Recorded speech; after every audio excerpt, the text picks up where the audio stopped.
I've got a rattle someplace behind my dash. It's been driving me crazy. And I tried to find some YouTube videos that would show me how to take this panel off so I can look behind it and see if I can find out what's causing my rattle. And of course I've done all the other obvious stuff like removed the glove box and all that stuff. So because I couldn't find anything on YouTube that shows how to do it, and I couldn't find, even in my service manual, it's vague and it refers you from one chapter to another chapter. And so I'm just going to dig in, and hopefully I can make a YouTube video that will help somebody else get this panel off. Because I know a lot of people like to take these off just so that they can paint them a different color. So first I started by just popping this piece out here. It just pops right out. I poked a little screwdriver under there, got one end loose, and then just snapped them all across. I've already had this out of here, but I wanted to put it back in once I decided I was going to make this video. Now I got to figure out how to get it out again, because I got a dash cam hooked up here and a CB on the other end, and it kind of gets in the way. Okay, so by using two hands I was able to finesse this piece out. Also, another thing I'll mention while I've got this out is recently I've been having problems when I changed the SD card out of my dash cam. You know, they have a tendency to just kind of pop out, and I kept losing it down in this grate here, defroster vent or whatever it's called. So the other day I took this out and I put a piece of screen. I don't know if it shows or not. I just got some regular old screen and I cut it out and glued it in there. So now nothing can go through those little holes as the screen catches it. So anyways, being sidetracked. Now I've got this piece out and I can see down here that I have, you know, I don't know if I can see them or not. Where's my finger? Right here. One screw, two screws, then there's one in the middle. It's hard to get the camera in. See what I'm doing here. There's a screw in the middle, and then there's two more screws at this end. So a total of 5 screws that it looks like need to come out in order to remove this panel. So let me get on those. Okay, those screws are 1/4 inch, and you can use either a Phillips screwdriver or a socket. I've chosen to put a socket on a screwdriver attachment and take them out this way. So I can't hold the camera and take them all out, so I'll pause here. Okay, I'm learning as I go. I couldn't use the screwdriver on this next screw in because the windshield is, well, the screw is at a bit of an angle, so I couldn't use my screwdriver. So I'm just using a 1/4 inch socket set now to get them out. And I also, while I'm thinking of it, will probably have to remove this grab bar as well. And I know that's got studs that go through with nuts on the back side. So I'll probably have to take out my glove compartment, get up in there and take those nuts off so I can remove this bar. But we'll see when we get that far. I'm still taking these out. Well, I'm about halfway into the project, and I forgot to mention right at the very beginning that first thing you want to do is disconnect your negative connector off the battery and let it sit for a couple of minutes. The service book says 2 minutes. Things I've read on the internet say anywhere from 2 minutes to 2 hours, but just so that the airbag can't accidentally go off in your face. So I'll make a note of that. If I make a video, I'll make a note of that right up front so that you know that's the first thing you got to do is let that capacitor discharge for the airbag. Okay, I found 2 more screws that I'm going to need to remove.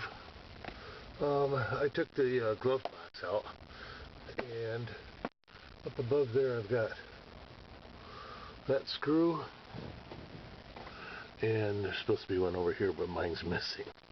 So that one's already been removed.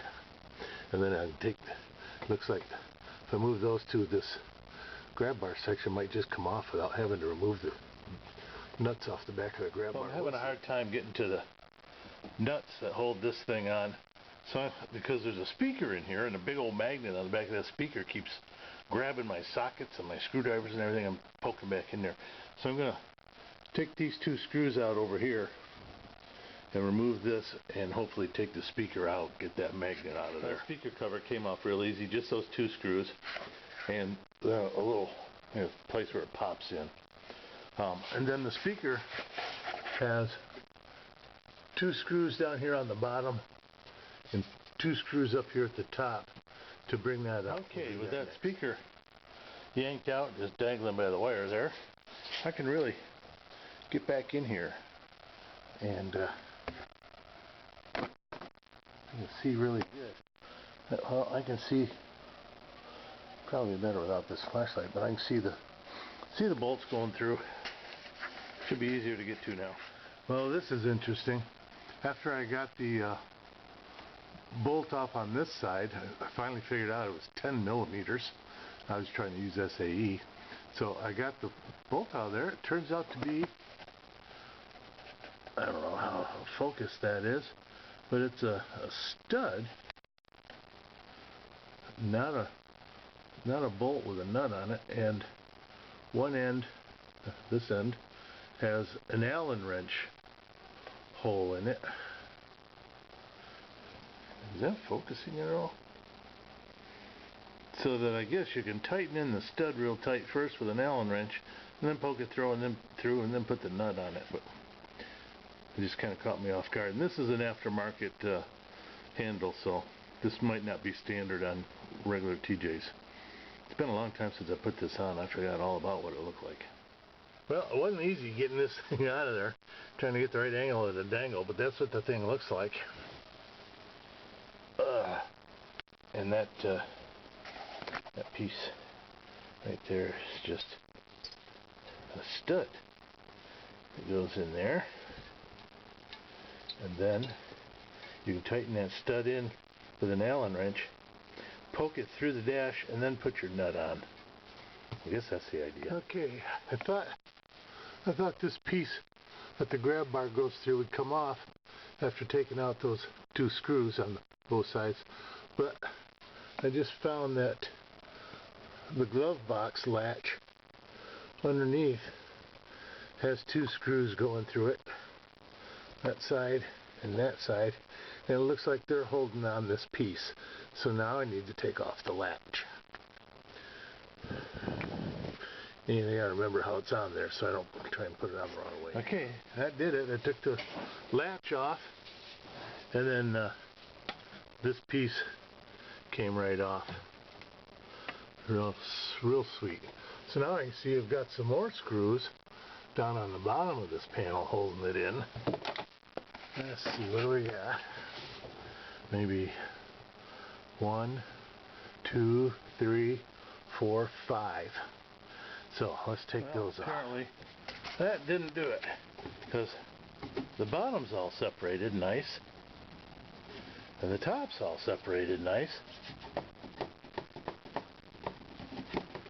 but on the side over here it's still connected. Same on the other side.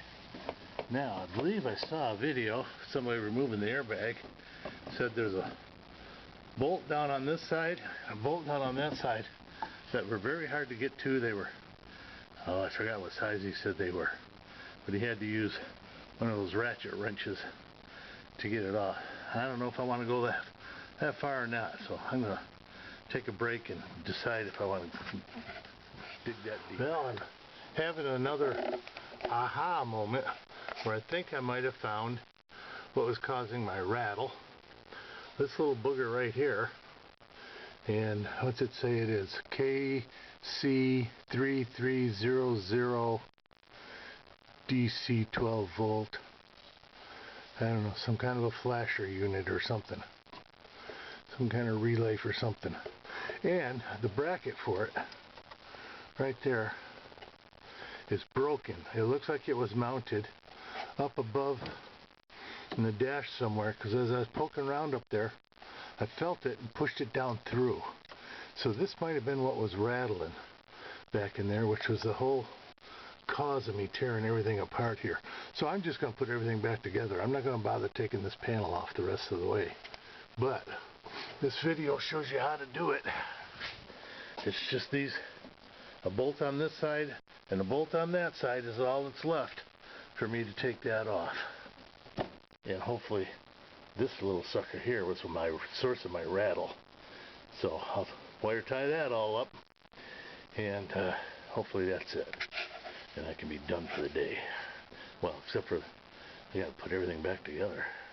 Well, it turns out that this little stud here with the little hole in the end is not an Allen wrench. It's a torque, and it's a T15. I don't know if that's focusing or not, but that's a T15 Torx to tighten up that stud into the handle and then poke it through and put the nut on.